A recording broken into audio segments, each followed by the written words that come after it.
একটা নিউজ দেখা যাচ্ছে মধ্যরাত থেকেই যে সৌদি আরবের মক্কাতে 4 তলা ভবন ধসে পড়ে 200 মানুষ নিহত হয়েছে।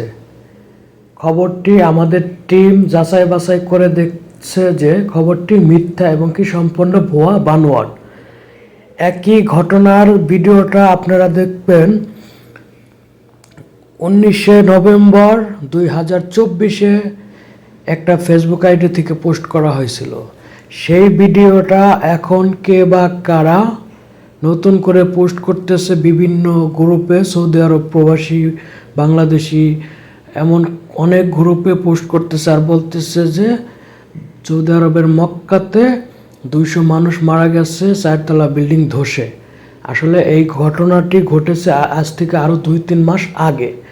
এখন আলহামদুলিল্লাহ সবাই ভালো আছে, এরকম কোনো ঘটনা ঘটেনি সৌদি আরবের মক্কাতে।